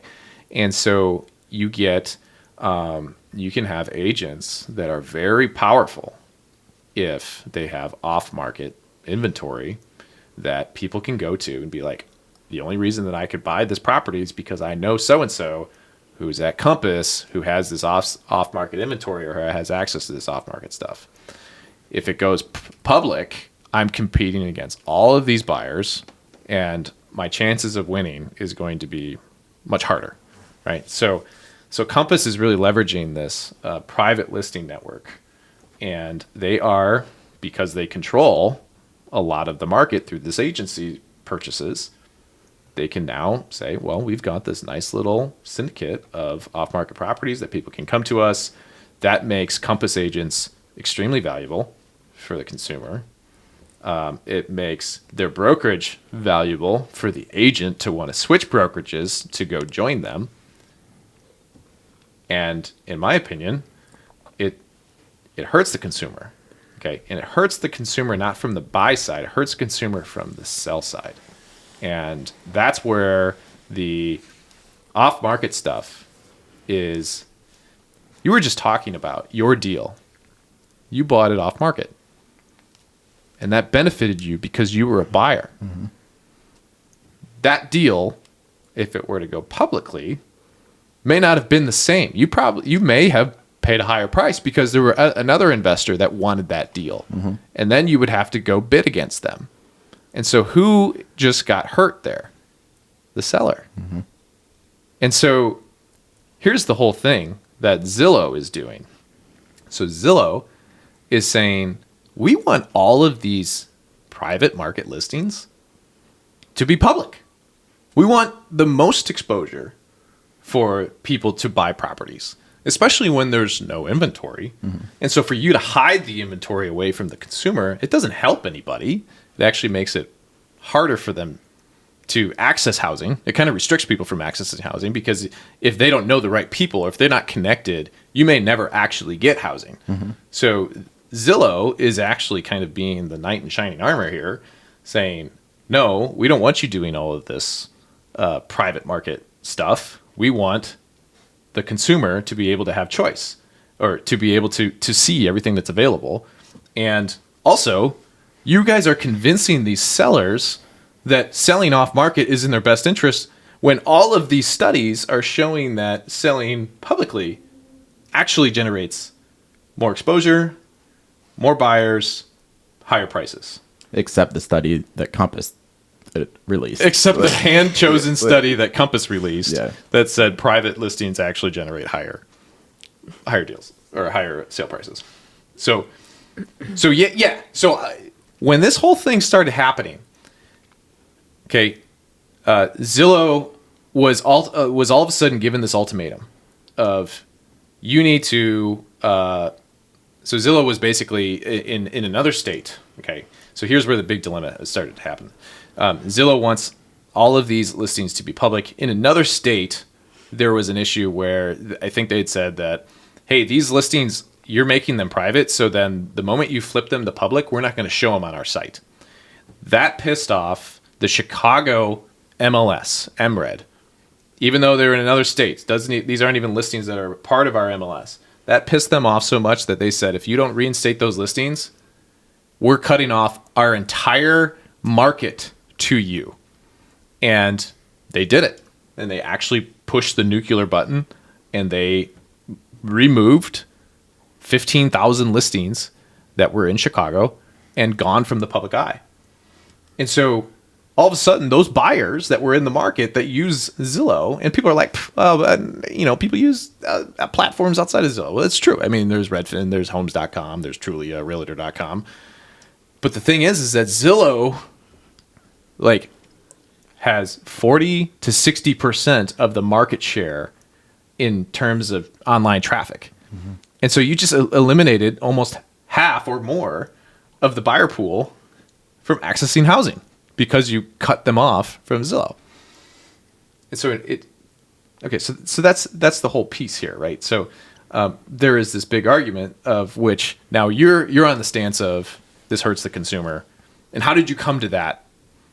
Because I am a consumer. Yeah. I think at the end of the day, I feel like there's been so many news stories between NAR and MLSs and the companies and stuff like that I think has mostly just been noise and stuff that as a consumer I don't care about. This is the first one that I had to, like, once again with my giant platform, I was like, I have to make a video about this because I think this is like objectively wrong here. Which I did learn a lot about both sides. So I really appreciate that I did that. And there was a bunch of people from both sides that reached out, which was great. But I think in the video, I was like, this is just supply and demand. Yes. I was like, if you artificially lower demand, you can't get that higher price point. And it's very easy. It's basic economics. Right. Because less exposure. If you're going to go private and you are only showing it to these 5 private buyers that you have, that doesn't mean that the 100 public buyers who would have looked at your listing, maybe a handful of them would have came to the market to come see it. So then you got 5 private, then maybe you got another 5 public. Now you've got 10 offers, and you can't tell me that those 5 private buyers would pay the same amount if they were going against 5 other public buyers. Like, that seller is going to net way more money because there is more competition. Compass is basically so confident that they, in their private pool of 5 buyers, has the one person in the universe who's going to pay more for your property than everyone else in the universe. Maybe they do. I don't know, but supply and demand tells me consistently, there's no chance. Yeah, there's no chance that they have that one person that's going to buy the property at that price. Yeah. Right? Yeah. Because what is all of these investors that we talk to, you go to these meetups and, I'll be like, oh yeah, I got a new listing. And they're like, oh, it's on the MLS. Like, I don't deal with that. I want off market stuff. Right. Because you're a buyer. Know what they're doing. Right. Yeah. I have a really good friend of mine. He stood up in my wedding and I've helped him on a number of transactions, and they're trying to buy in Elmhurst and, to get their upgrade home, and they just can't find it. And when they do find something, it's like it goes fast, it goes higher than what they are wanting to pay. And then he sent me something that went on the market and immediately flipped to contingent. And in the listing remarks, it said under contract off market. And he's like, what the hell? Why didn't I have a chance? Because that was the house. That was the house he wanted. And I'm like, well, he's like, why the hell didn't I have a chance to go after that property? And I said, well, it's because you're working with an agent that's not connected to that deal. And I said, how does that make you feel? Does that make you feel like you would need to change your agent? And he's like, yeah. So and I would ask him that question because he's one of my best friends. Yeah. And, but that's the reality. Yeah. Is that now if you have an agency like Greystone, or if you're outside of that Compass realm, can you really survive if you're not involved in their private listing network conglomerate that they just created? I don't know. Right. So that's where I see the writing on the wall, where I think that's I think it's a threat. I think it's a threat to my business, my independence. And it's like, if you can't beat them, you got to join them type thing. And that irks me. And when I start to recognize this is not right, this is a monopoly, that is what has happened. They are actually hurting the seller, because they're really not going to be able to prove that they can get the highest price for the seller every single time. That's why I got outspoken on it. And I was like, this is not right at all. Yeah. And then you get all of the other, the people that are in the business that support what Compass is doing. They're like, Yeah, but Jason, Zillow takes your listing and sells the leads to other agents. Doesn't that make you mad? And I'm like, sure, but they've been doing that forever. Like that, I don't care. You're still making money. I'm still in mine for mine. Why should I get that lead? And honestly, that lead that comes in, and if they want to buy the property, that's a dual agency situation. And I've been in dual agency situations, and I hate them. I hate it so much.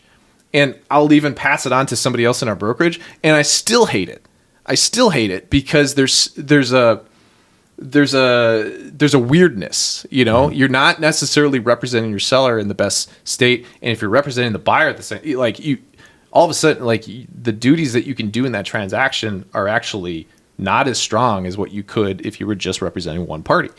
And so, honestly, when I look at Zillow and them shifting out, that's fine. I want to sell the property, and so, but people have a hard time with all of that, and you know, they ultimately. They don't think about the consumer. They just think about the business-to-business issues that they complain about. And I think they're valid. Whatever. I mean, you can have an argument for that, and I think that's totally fine. So if you want to say Zillow should be punished for, you know, selling out these leads that they didn't have to pay anything for, and, you know, they're making money that way, like, all right, fine. You can complain about that. But in my opinion, that's a separate issue than what they're doing with the consumer here. And that doesn't pain the consumer. That pains the agents that are involved. Paining the consumer is my problem. Do you have any thoughts on this, Rach? Yeah, I mean, I think I agree. The two issues, I agree with the whole Zillow lead thing. Like, that's come up with us in other areas of transactions in business where I didn't love that, you know, Zillow's forking out these leads, and then you've got this weird agent interaction where, like, both parties have representation, but then there's this third agent with Zillow. Like, that's a whole separate issue. I also don't like that, but it was a totally separate issue. This issue, I think, is very manipulative to the seller and the agents that work for Compass. I think you touched on that pretty well. But I think that's my issue. Is they're convincing sellers that it is in their best interest, and there's, like you said, there's no way you could possibly know that. And in most cases, I would guess that it isn't in their best interest.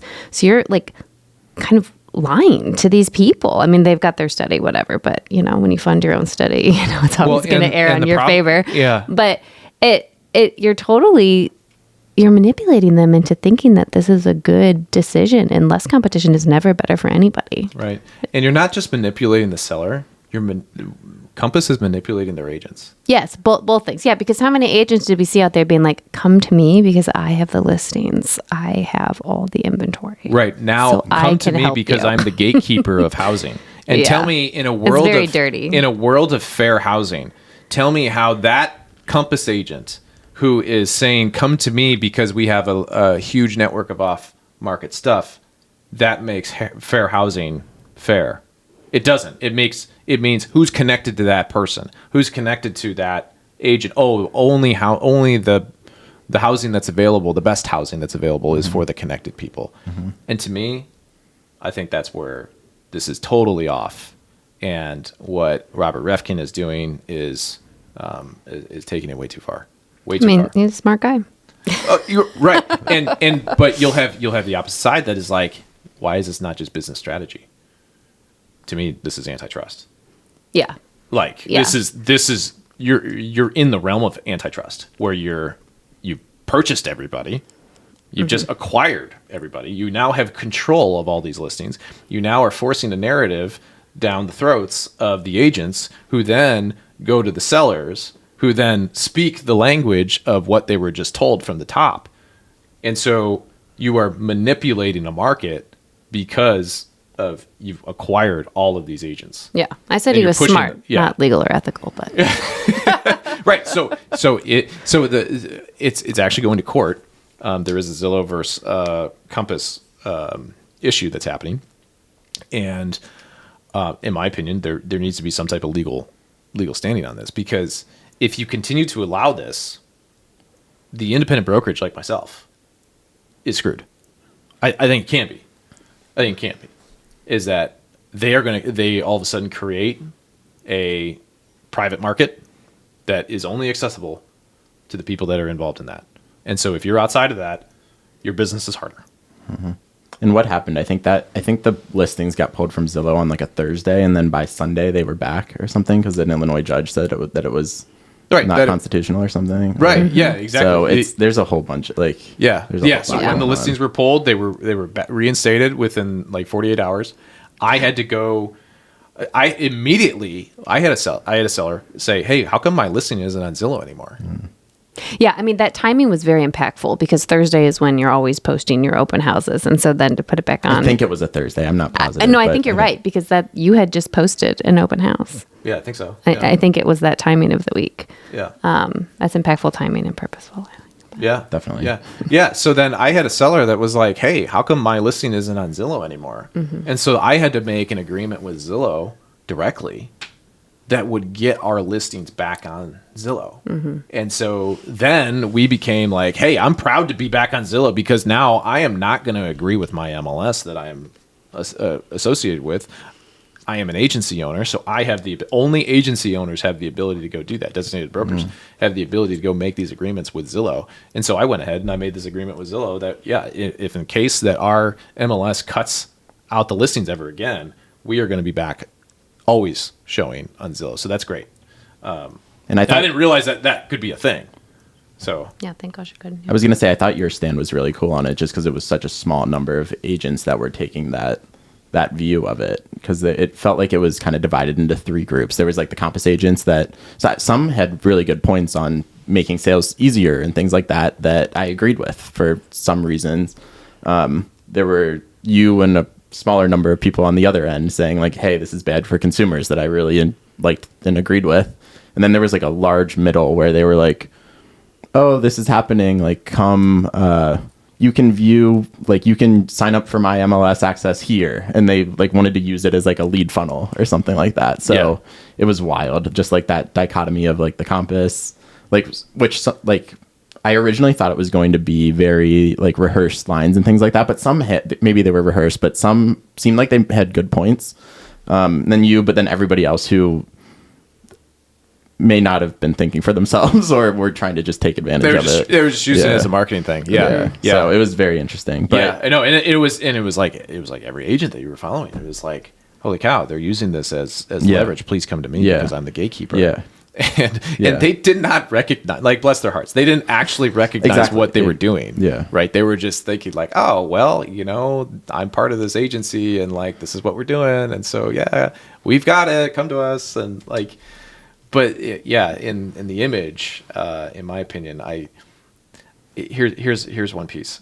I called one of my other sellers, or a guy who was thinking about selling, and I just run an analysis on his house, and I was like, here's how much we could sell it for, and I was following up with him, and I was like, hey, did you hear about all the Zillow stuff that happened? He's like, no, and I said, what if I told you that if we agreed to sell your house, and I posted it this week, that you would not show up on Zillow, and what would you think of that? And he's like, what? Bad. Why would I not show up on Zillow? Like, Zillow, literally, this is what he said. Zillow is like the number one site that most people go to. And you're telling me that you're going to list my house and I'm not going to be on there? Why would that be? And he's like, that doesn't help me. That actually makes it worse for me. I want more exposure, not less. So this was like, he came up with this in an immediate response. He didn't have to think about it. Snort, yeah. Yeah. He was like, well, that sounds like a bad idea. And so this is what people in the business are trying to do, is that they're trying to make Zillow be the bad guy, that we need to get away from them because they've controlled everything, but they haven't made the business worse. They haven't made the business worse for the consumer. They made it better for the consumer because now they've offered way more options that people can see stuff, and that's how you can buy. So to me, this is like, it's a no-brainer. Yeah, but my like, the thought that I keep coming back to as a consumer is like, oh, all the agents are fighting again, like amongst each other, and like I'm gonna follow this and kind of say my piece when it impacts consumers, but these agents and everybody can't stop fighting, and they are not paying attention to AI coming for them right now. So like, I think that's kind of further down the line, but as a consumer, it makes me think like, these agents can't like figure their stuff out, like I'm going to be more likely to just be like, let's use an AI solution to do this, which is down the line. Like that's years away, but Yeah. I'm like, I think these So guys you might be missing the boat a little bit. Yeah. So you think that AI is going to take the real estate agent role? I think the agencies are so powerful that it's going to take a lot to do that, but I think there's going to be like a cream of the crop of agents like you and like other leaders that rise to the top, but I think the large middle is going to go away. Really? It kind of comes back to what we started with the context and judgment thing. Like if you can't add any judgment or any value to me, I'm going to use an AI tool to write this contract and put in provisions and go step by step through the process. And I know there's like companies doing that right now. And I, as a seller, like 3% is a lot, right? Or 6% is a lot. So that's where I'm kind of like, these agents need to unite a little bit more instead of fighting so much. But I've never sold a home. Like I've just a buyer. So I think it's just a little ironic that that's like where the focus is. In the most part, actually, this is one of the rare occurrences where like agents were like fighting. I was like kind of fighting. Oh, he was. Yeah. I was kind of fighting because I was trying to. I was like, I am the owner of my company. I am the only person I feel like can actually say this because and it's not and it felt like a little bit of my responsibility to help inform the others of like this is the other side of it, and it's not as clear as you think. And actually the stance that you're taking, whether you know it or not, appears to be harmful to the consumer way more than what you are benefiting them. And so anyways, I don't think people really like captured that, and because they were so quick to say, I'm the gatekeeper of housing, please come to me. And to me, I felt like that marketing strategy was off. And so anyways, that was why I put a little bit of effort into like bringing a little bit more awareness to the other side. So, and it was noticed and appreciated, I think. Like, well, I'm a little more. I think I'm a little more in tune probably than the normal consumer. But absolutely, for sure. But you're the perfect person to talk about this because you had the consumer perspective. Yeah. Did you get a lot of interaction from that video? Yeah. You did. And I think I put something out there. I was like, I think I tried to like act outraged or I think I like on my story, which I still don't even know how social media works, right? But I think I posted a story that was like thoughts on this, and I left it like open-ended, and I got responses from both sides, like in very different ratio of like many people for, less against. But I had a couple of agents that were against it, and I was like, thank you so much for saying this. And then I was like, okay, there's going to be something here to like, get like a strong reaction. And then I think it got a pretty strong one. Okay. Cool. So you're still on the side of 100%. Like as much as you learned about the other side. Yes. Yes. It's supply and demand. Yeah. But yeah, very interesting. And I didn't really think going like when I woke up that morning, I didn't think that I was going to be like DMing with like 25 realtors or something, but like that's how it ended up. So it was pretty fun. It was pretty funny. So it was funny. All right. Well, cool. So this was an amazing conversation. I mean, wait, I want to ask him one more thing before. Sure. Before we started, we were kind of talking about your videos, and you had mentioned that, you know, you have your own like personal account, but you don't post anything, like you're not active on there. But you had this separate account, and you had shared that was like one of the last things you told your wife right after you got married. Yeah. Oh yeah. Yeah. So I started posting these videos in like January or February, and I think it kind of helped me get through wedding planning a bit because I could kind of I think it was like a little bit of a creative outlet, which I didn't know that I needed. But as we were wrapping up wedding planning, like this one video started going viral, and I was like, oh crap, like somebody might actually see this at some point. So we were on our honeymoon in like March, and we're sitting at the pool, I think couple drinks at the all-inclusive deep at that point, and I was like very straight-faced, and I was like, I have something to tell you. And I have one last secret. And my wife was like, what is it? Like, and she got very serious, even though we had like 4 margaritas or something. I was like, this is super embarrassing and I don't know how to say this. I was like, but I've been filming myself and talking about real estate on Instagram. And she was like, you've been what? Like, just because it was like so like, You said filming myself. It makes it feel like he's doing he's doing X-rated videos about real estate. it's just like I'm like a talking head on Instagram, and like people seem to like it, and like I think that was probably like as shocking as any, because I'd never used Instagram in my life. Like it was probably shocking, but and my delivery was purposely dramatic too. But yeah. So like you had never had any interaction from like your family, your close friends. You didn't let anybody know that you were making this content. You just started putting it out there. And all these thousands of strangers are picking up on your videos, and in your real life, nobody has any idea that you're like trending. and I started to meet some people like from Instagram, like throughout Chicago. Like we had met, and then I'd met a couple other people, and I was like, I was like, you're one of like 4 people that know about this Instagram that I've met in person. And it was very interesting. But then I started, like, as the videos gained some traction, I had some that, like, the Reds ones got a lot of views in Cincinnati, so it was some people that I knew there. And then I did one, complaining about beer prices in Chicago, just at one bar. And apparently one of my friends had seen it and didn't tell me about it.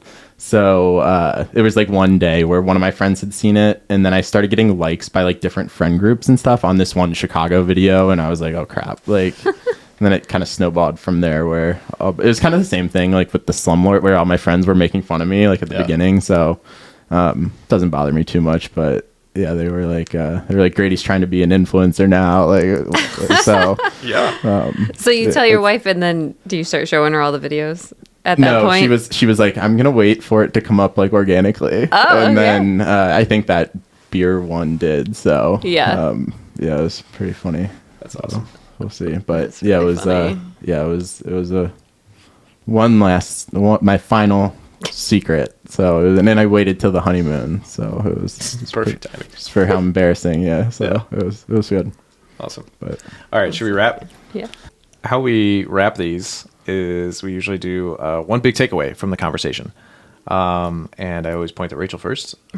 Rachel, after 2 hours of talking with Grady, what do you think's your big takeaway?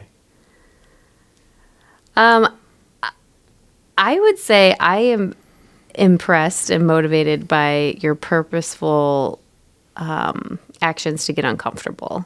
It came up a few times with like doing these talking head videos, coming on the podcast, just doing things to purposely make yourself grow. Just kind of struck me as something that you don't come across a lot with people. And I think in the real estate space, it's going to continue to do you very well. I think it's a really unique quality, and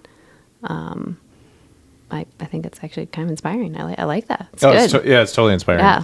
Yeah, I appreciate you very much, Grady, and for kind of putting yourself out there a little bit more, because otherwise people just won't know. Like, you're meeting all these great people now, and people follow you, and they understand your opinions, and now you become more relatable, and you're not necessarily the secret investor that is out there building his whole rental portfolio and not really telling anybody about it.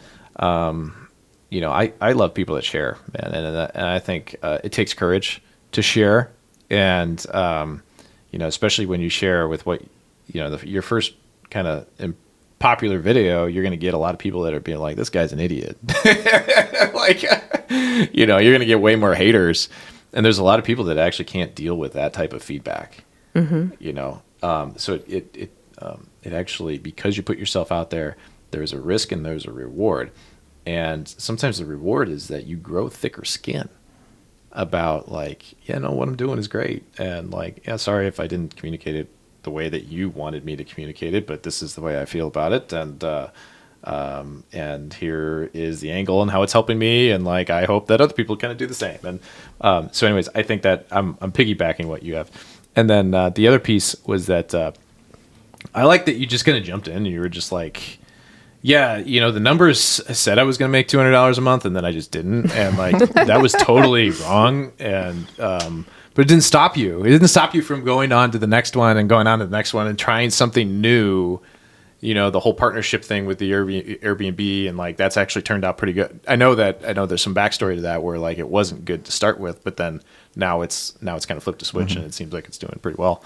So anyways, I just appreciate that too, which is like, and that's an action part. It's not being afraid, not overthinking it. It's like, all right, you learn it one way, and that's the textbook way, but ultimately the textbook way may not be what happens in real life.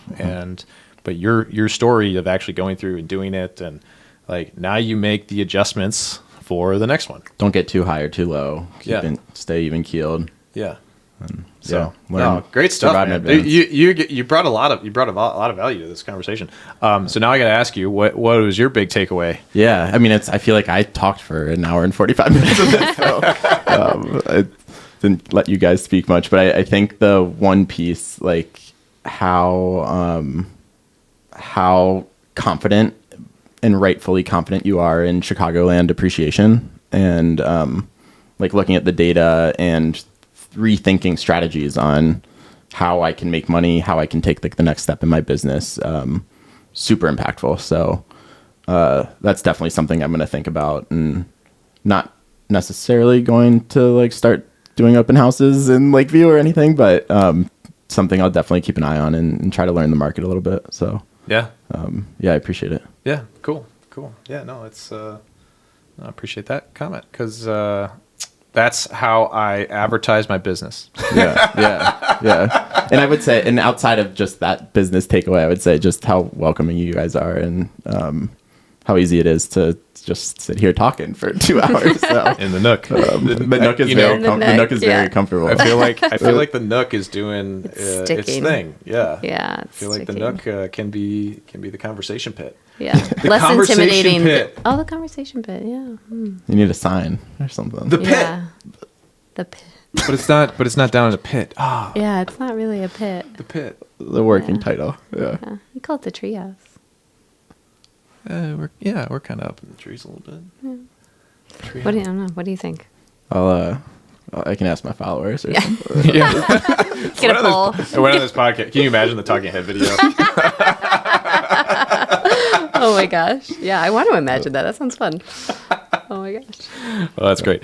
Awesome, Grady. If somebody wanted to get in touch with you, what would be the best way to do that? Yeah, I would say probably through the Instagram now, but just at Grady Buys Property. Nice. I would love to reach out and talk to anyone listening. Have a lot of ideas and love to hear ideas. So cool.